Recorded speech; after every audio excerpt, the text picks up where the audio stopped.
Salut à tous, c'est Loïc, bienvenue sur Toute Berzingue. Alors aujourd'hui une vidéo sur le coût d'entretien de la Ferrari, donc notamment à 360 Modena. Vous êtes nombreux à me poser des questions sur le coût d'entretien, c'est normal, c'est souvent ce qui fait peur chez Ferrari. Donc je vais essayer de vous expliquer un petit peu qu'est-ce qu'il en est sur la 360 Modena. Alors pour ma part, ça fait bientôt 1 an et demi que je l'ai, donc j'ai pas encore énormément d'expérience, mais j'ai fait la révision là, cet automne. Donc je vais déjà vous passer en revue la facture.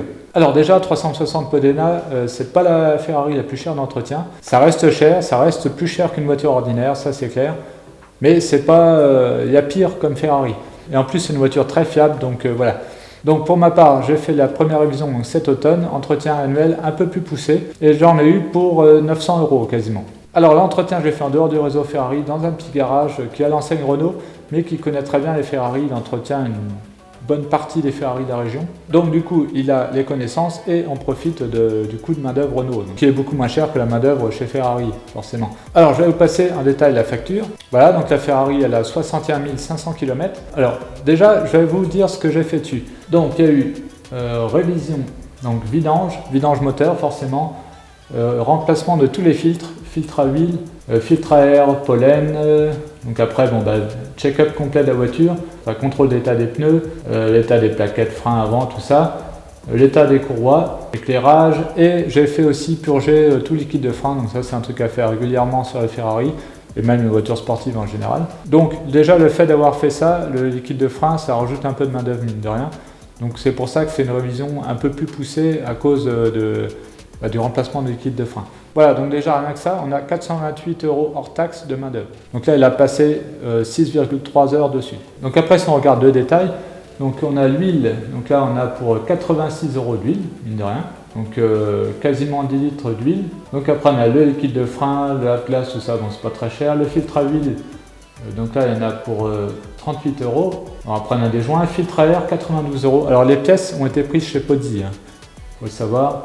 Et filtre à air, donc 60 €, donc là voilà, c'est là qu'on voit qu'il y a quand même des pièces qui sont assez chères, Et après voilà, des petits joints, des trucs comme ça. Donc tout ça bien sûr c'est hors taxe, donc si on rajoutait 20%, on arrive rapidement à 900 €. Voilà, donc ça c'était une révision classique on va dire, un peu plus poussée, donc comme je vous ai dit avec la purge liquide de frein, c'est pas le truc qu'on fait tous les ans. Pareil, le remplacement des filtres, c'est pas obligatoire tous les ans.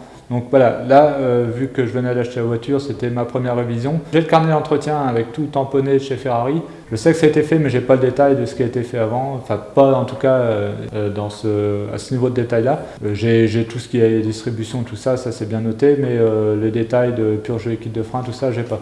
Donc du coup, pour être sûr de repartir à niveau, même si je pense que chez Ferrari, ils sont sérieux, surtout en Suisse, voilà, j'ai préféré cette année repartir à la base et faire donc tout ça. Donc là 900 € pour la première révision. Je suis sûr que pour une révision ordinaire ça peut baisser pas mal. Voilà.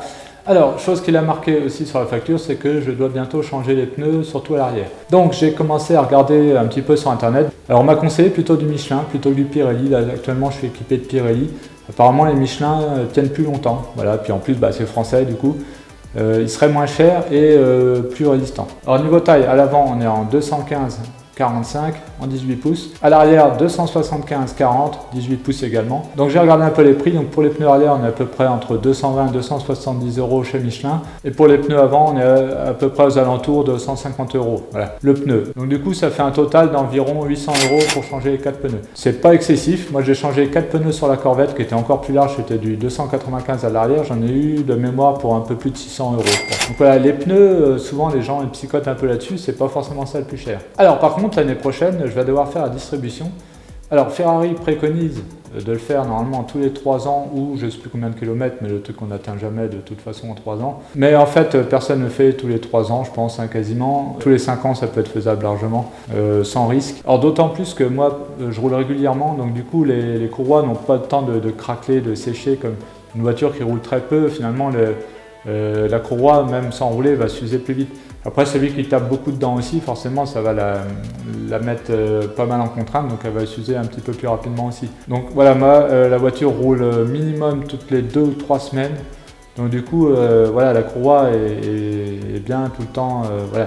D'ailleurs c'est une chose qui est vraiment importante, notamment en Ferrari, même valable pour toutes les voitures en général, Si vous voulez vraiment garder la fiabilité, il faut rouler régulièrement, ça c'est important, même pour la mécanique, que ça soit huilé, tout ça, les courroies qui tournent, parce que sinon elles vont prendre des formes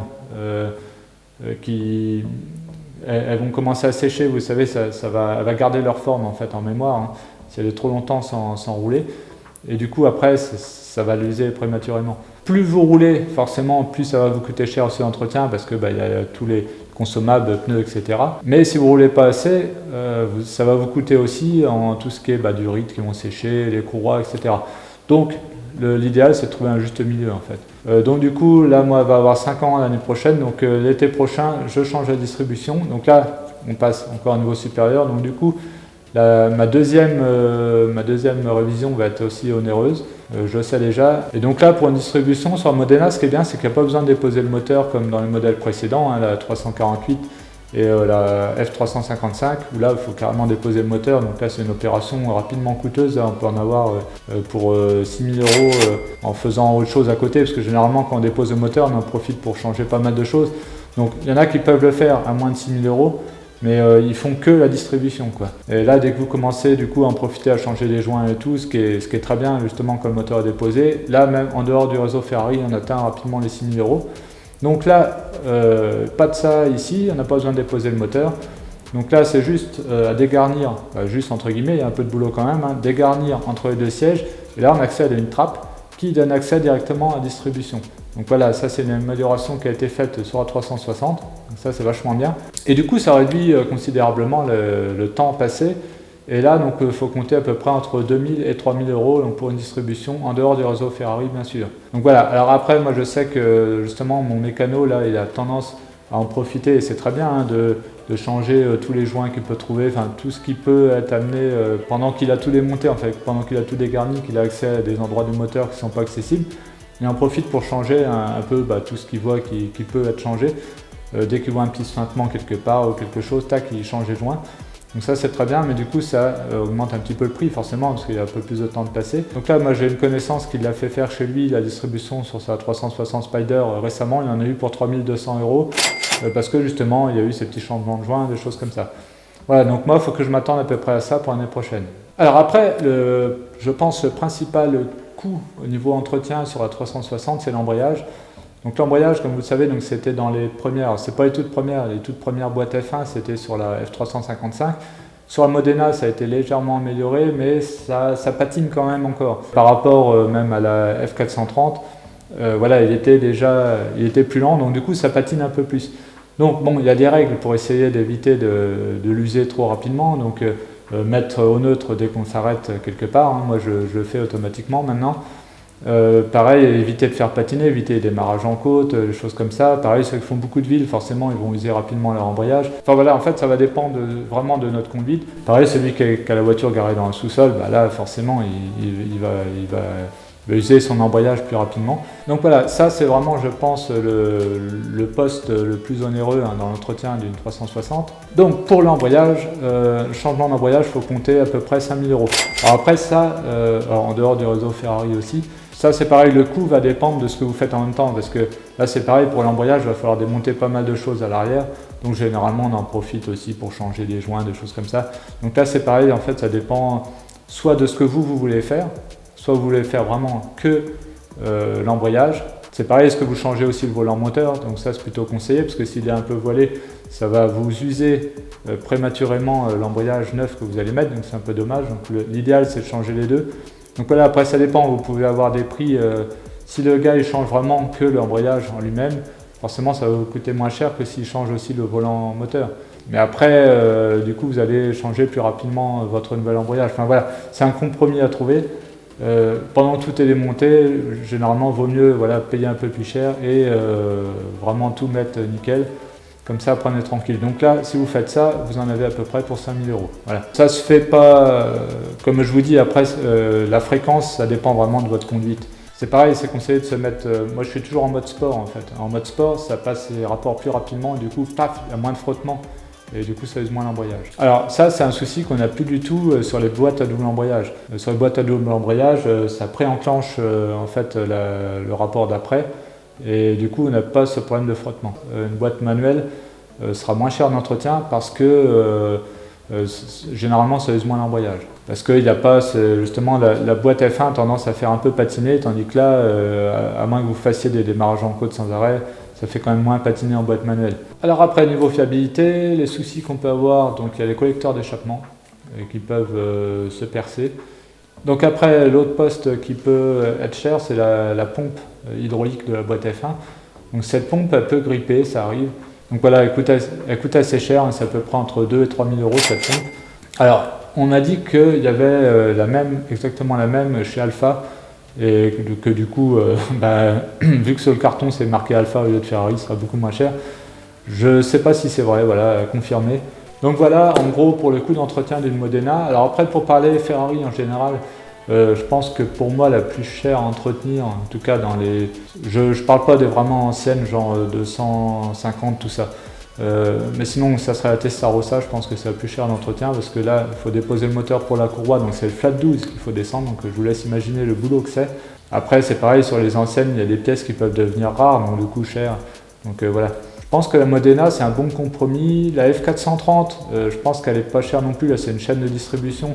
Donc, du coup, déjà, il n'y a pas de courroie. Par contre, l'embrayage, je pense, vous me corrigez si c'est faux, je pense qu'il s'use un peu moins vite parce qu'ils ont amélioré justement la boîte F1. Les vitesses passent plus rapidement. Donc, du coup, théoriquement, ça doit moins user l'embrayage. Par contre, ce qui peut coûter cher, attention, là, sur la F430, si vous avez des freins en carbone céramique, alors là, ça peut vous coûter une blinde. Donc là, j'ai carrément entendu parler de plus de 10 000 euros pour le jeu de disque. Vous imaginez un peu, plus de 10 000 euros pour un jeu de disque en carbone céramique, c'est la folie. Voilà, donc ce qui coûte cher maintenant, je pense sur les Ferrari récentes, donc c'est les freins en carbone céramique. Par contre, vous usez moins d'embrayage du fait que maintenant elles sont toutes en double embrayage. Voilà, alors après, sinon, en dehors de Ferrari, il y a des voitures sportives qui sont vraiment peu coûteuses d'entretien. Donc, par exemple, les américaines, je pense que les américaines, c'est imbattable. Hein. Donc, comme vous le savez sûrement, j'ai eu une Corvette avant, une C5 Z06, elle coûtait que dalle d'entretien. Généralement, ça me coûtait 200 euros par an. Sans déconner, c'était vraiment la folie. Une voiture super fiable, la Corvette. Donc voilà, vraiment pas cher d'entretien. Une fois, j'ai changé un rétroviseur, enfin la glace du rétroviseur. En fait, elle commençait à moitié à moisir. Enfin, c'est un truc bizarre avec l'eau que c'était infiltré dedans parce que c'était un système électrique, là, enfin pour comment ça s'appelle, pour dégivrer. Il y avait un système de dégivrage dedans. C'était de l'eau qui était rentrée dedans. Enfin, ça commençait à moisir. Donc bref, j'ai changé la glace. Et sur le coup, j'ai dit, oula, ça va me coûter combien ça? Et là, il me sort le prix 21 euros. 21 euros la glace de Corvette. Je dis, bah, tu me la commandes tout de suite. Hein. Donc, du coup, tac, il m'a changé la glace. Voilà, en fait, pour dire que les pièces sur Corvette, ça coûte rien. Donc voilà, il y a des voitures comme ça. C'est pareil, ma Lotus avant, moi je ne me rappelle pas non plus. Bon, c'était une Lotus Esprit 1990. Pareil, alors là, ce qui était un peu particulier sur cette voiture, c'est qu'il y avait des pièces qui venaient d'un peu partout. Il y avait des pièces alpines, des pièces. Je ne sais plus, ouais, il y avait beaucoup de Renault, que ce soit même les Komodo qui venaient d'ailleurs, enfin je crois des phares de Ford, enfin voilà, il y a des pièces qui viennent un peu partout, sur des voitures courantes et du coup ça coûte rien. L'Opel Speedster que j'ai eu avant, pareil, ça coûte que dalle, super fiable et tout, aucun souci. Donc voilà, Ferrari, ça reste quand même, il ne faut pas se cacher, un coût d'entretien, c'est pas une légende, quoi. C'est plus élevé que la moyenne. Voilà, c'est des voitures qu'il faut pas négliger l'entretien, ça c'est important si vous voulez garder sa fiabilité, pas avoir de soucis avec qui peuvent coûter encore plus cher. Donc voilà, pour conclure, moi je dirais qu'en fait, souvent on dit les Ferrari ça peut être des placements, mais non, c'est pas un placement, faut pas le prendre comme ça, sauf si vraiment la cote est double, ça arrive. Hein. Moins maintenant parce que ça s'est calmé, mais si vous prenez, ouais, c'est sûr, si vous prenez une Ferrari, la cote est double. En quelques années, forcément, là, ça va être rentable. Mais c'est plus vraiment le cas. Mais là, par exemple, la Modena, même si des fois la cote monte un peu, de toute façon, ça ne comblera pas le coût d'entretien. Donc, faut arrêter de dire que c'est des placements. On achète une voiture comme ça pour se faire plaisir, avant tout. Après, alors là, si vous rajoutez le coût d'assurance, donc moi, l'assurance, ça me coûte à peu près entre 900 et 1000 euros par an en tout risque, limité à 7000 km par an. Donc, sachant que j'ai 0,50 de bonus. Donc voilà, donc de toute façon, même après vous rajoutez l'essence et tout, c'est un loisir qui coûte cher. C'est pas un placement, même si on la revend le même prix, quand on compte voilà ce que ça coûte d'utilisation, de toute façon on perd de l'argent forcément. Voilà, alors après, sauf si vous la laissez dormir dans un garage, mais là après ça risque d'être pire parce que comme je vous ai dit, tous les joints vont sécher, tout ça, donc au final ça sera pas forcément mieux.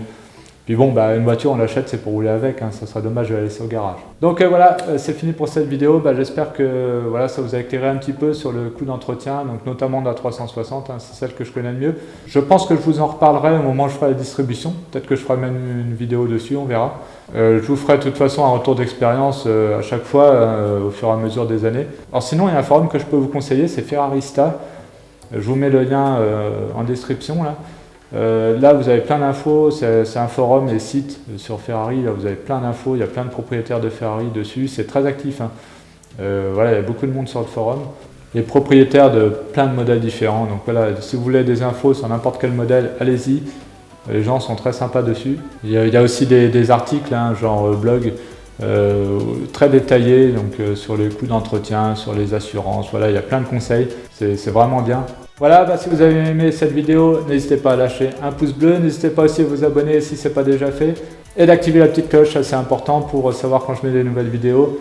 N'hésitez pas aussi à commenter, si vous avez d'autres questions, j'ai peut-être oublié des choses, n'hésitez pas à les poser en commentaire. Et on se retrouve à très bientôt sur Tout Berzing. Allez, salut!